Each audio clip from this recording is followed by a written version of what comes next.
Здравствуйте, друзья! В эфире Геоэнергетика Инфо. С вами Радайкин Максим и мой сегодняшний собеседник Александр Фролов. Здравствуйте! Здравствуйте, здравствуйте. ВКС РФ нанесли очередной комбинированный удар по энергосистеме Украины. Основной удар пришелся на Львов и область, также Ивано-Франковская и Винницкая области стали одними из главных направлений ударов ВС РФ, где фиксируются мощные взрывы и отключение света. Предварительно поражены Бурштырская ТЭС, Ладожская ТЭС и газовые хранилища.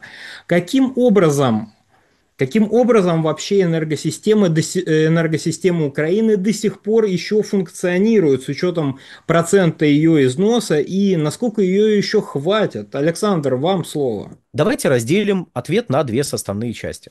Во-первых, сама по себе энергосистема, во-вторых, газовое хозяйство, тем более, что по нему тоже наносились удары, и эти удары, ну, имеют некоторую историю в 2025 году, которую неплохо было бы проследить, чтобы понять, в какой точке мы сейчас все оказались и к чему это все может привести.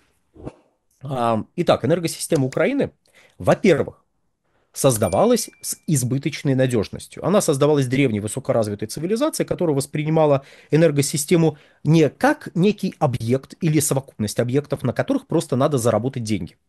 Нет, она воспринималась как необходимая составная часть для промышленного развития и снабжения населения. То есть у вас должны быть промышленные предприятия, они должны стабильно получать электрическую энергию, пар, если это там перерабатывающее производство. У вас должно быть население, которое тоже должно быть обеспечено и электрической энергией, и тепловой энергией.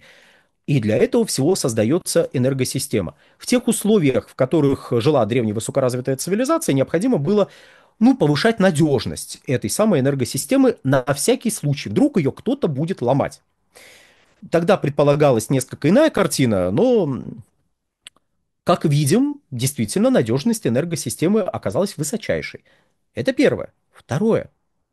Объем потребления. Та энергосистема, которая создавалась при Советском Союзе, избыточна для текущих объемов потребления на территории подконтрольной Киеву. Тут нужно понимать, что и в прежние времена, где-то вот с 14 по 21 годы включительно, объем потребления электрической энергии на территории Украины составлял порядка 150 миллиардов киловатт-часов. Для понимания масштабов, московский регион потребляет где-то 125-130 миллиардов киловатт-часов. Целая страна с населением непонятно каким, но утверждали, что 45 миллионов, очень сомнительно, но допустим, и Москва. Точнее, Москва и Подмосковье. Окей. Москва и Подмосковье. Вполне сопоставимые объемы. К чему я привожу это? Не для того, чтобы показать, о боже мой, там на территории Украины вообще ничего не потребляли, они абсолютно промышленно не развиты, все пропотеряли за годы независимости. Нет, я немножко про другое. Мы можем увидеть, какой пик потребления мощности необходим Украине в ее нынешних масштабах. Ну, хотя бы примерно. И для понимания этой картины мы можем взять московский регион, который потребляет сопоставимые объемы. Да, конечно, московский регион находится в чуть худших климатических условиях, но даже если мы сделаем поправку на этот фактор, мы увидим, что пик спроса, который необходим украинской энергосистеме, точнее, который может возникать в украинской энергосистеме, это порядка 18-19 гигаватт, если мы говорим про электрогенерацию. 18 гигаватт, даже 18-19 гигаватт – это объем, который у них есть. Это объем, который им доступен. Даже с учетом всех выбывших мощностей, кстати, мы сейчас опять услышали, вот Максим перечислял, Бурштинская ТЭС, ряд других там располагающихся, ну, как бы в центре страны электростанций. Ну, мы их уже слышали, мы о них уже слышали раньше. Видимо, их смогли починить, не так ли? Видимо, они опять смогли заработать, не так ли? Ну вот. И даже если бы мы предположили, что они не работают, то в распоряжении Киева, ну, на подконтрольной ему территории, было бы не менее 28 гигаватт. Да, там в этих 28 гигаваттах были бы и возобновляемые источники энергии, но тем не менее. 28 это немножко больше, чем им надо. Прям, знаете, совсем настолько немножко, что можно даже экспортировать электрическую энергию в отдельно взятые периоды времени. И это тоже не надо забывать. У нас периодически, знаете, звучат призывы, притом не к нам, а почему-то к Венгрии и Словакии, мол, а отрубите поставки электрической энергии на Украину.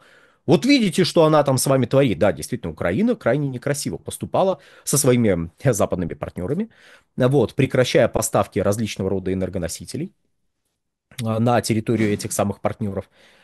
Но не в этом дело.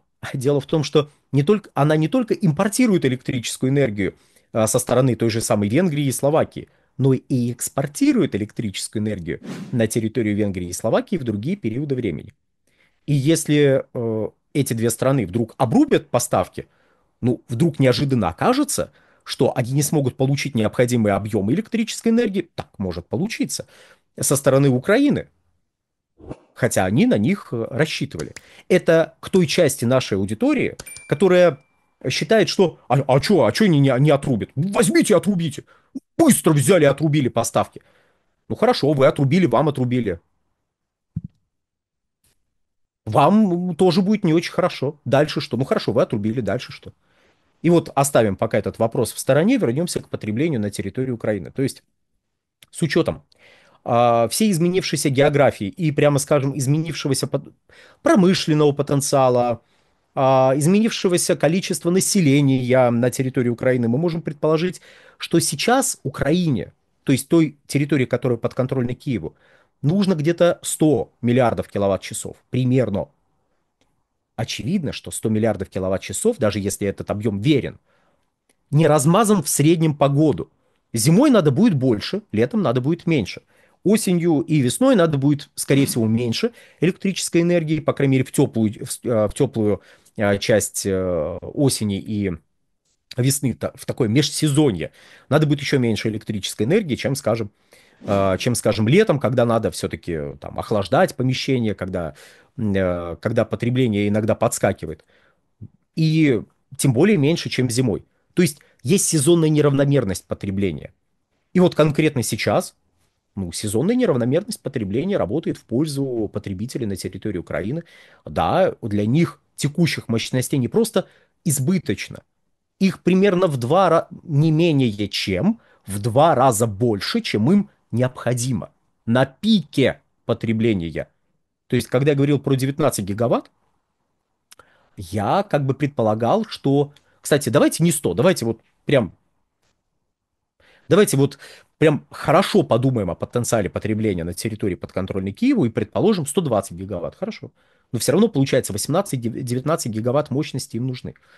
А у них минимум 28, а на самом деле больше. С учетом того, что опять пришлось ломать какие-то электростанции, которые до этого ломали, а они опять работают. Значит, там где-то, ну, 38 есть этих самых гигаватт установленной мощностью. Это примерно в 2 раза больше, чем надо. На пике, зимой, не сейчас. Что касается электросетевого хозяйства, ну, опять же, нанесение ударов по электроподстанциям э, разрушает энергосистему как систему. То есть разрушение энергосистемы – это процесс, который можно понимать двояко. С одной стороны, это может быть уничтожение конкретных объектов, притом, видимо, полное уничтожение объектов, как я замечаю, всеми воспринимается.